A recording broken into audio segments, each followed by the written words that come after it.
Speech number 7 from the Competent Communication Manual, the researcher topic. Please join me in welcoming Michelle Dettlaff, who will help us in our efforts to keep our membership strong by speaking on the subject of attracting new members for our club. Michelle.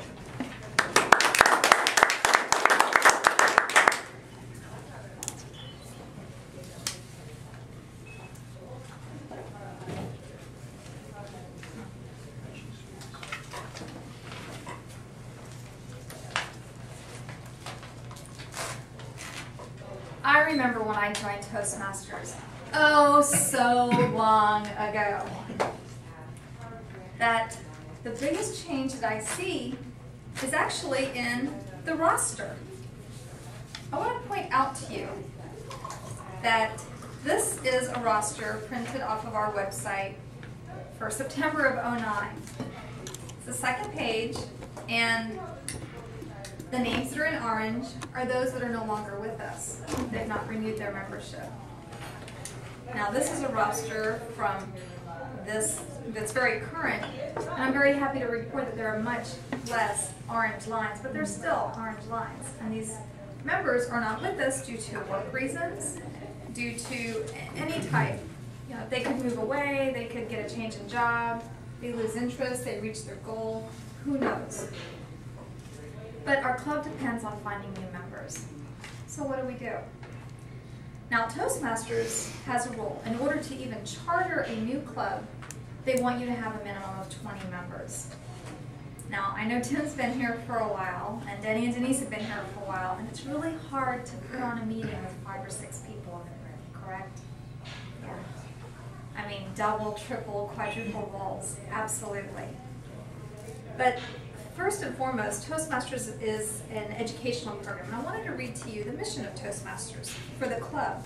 The mission of a Toastmasters club is to provide a mutually supportive and positive learning environment in which every individual member has the opportunity to develop oral communication and leadership skills, which in turn fosters self-confidence and personal growth.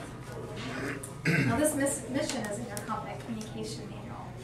But that sounds like a lot of fun, to give me the opportunity to foster self-improvement and self-confidence.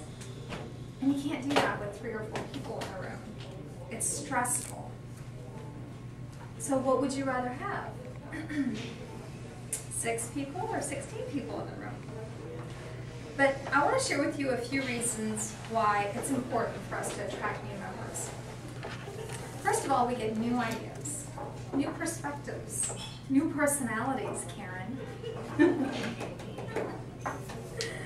Now, can you imagine if we were all like Paul? That would be so much fun. But no, I mean, Julian brings his personality to the group. Steve, you've already made an imprint in our group, and we appreciate you for that. So we're all so different, but that's what makes us so amazing.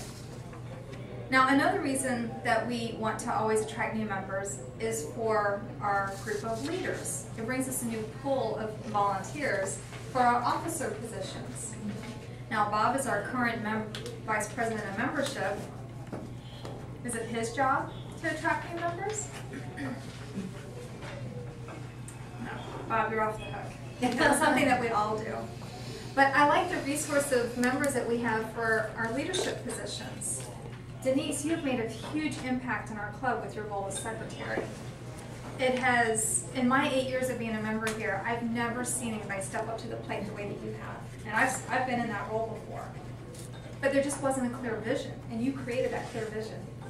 And you've set the benchwork for future leaders.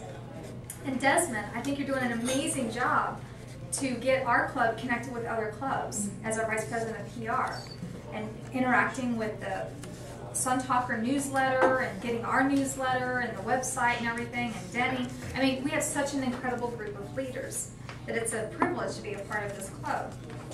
And then the last reason why it's important to attract new members is revenue.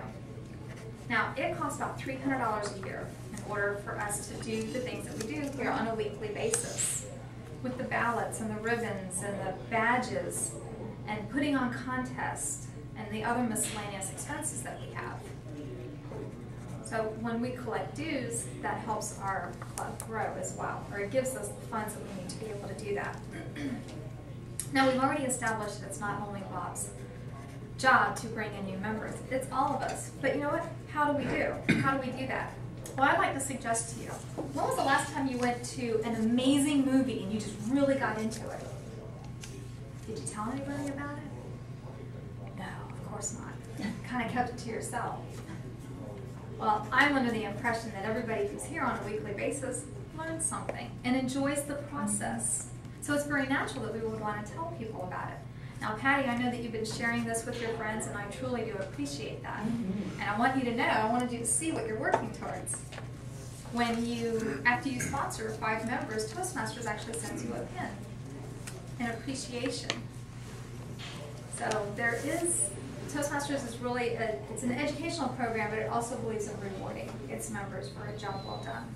Now, it's not always about the pin, it's about the camaraderie that we share as a group, for sure.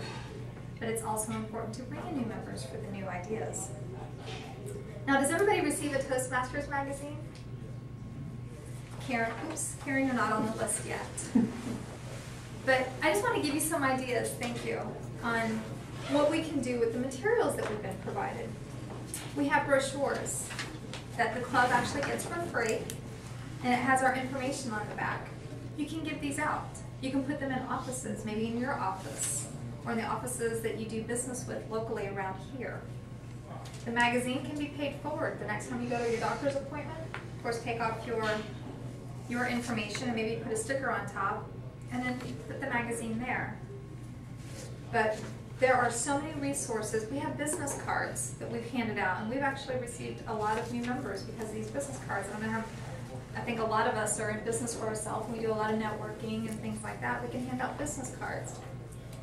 So people are looking for this opportunity, and it's always amazing to me how many people don't know about Toastmasters. I'm beginning to think it is the best kept secret, and it shouldn't be. It's such a great and wonderful tool.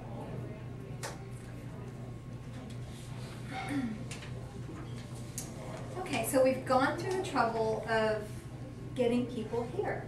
There's no trouble at all. It's merely an invitation. Now what? Well, I know that we have a wonderful resource. Make them, of course, feel welcome, but of course capture their information in our guest book so that we can invite them if we don't see them again. Or, yeah, invite them again. But when somebody comes in through the door, one of the things I love about our club is that everybody is so eager to greet that person and make them feel welcome. And I know I've seen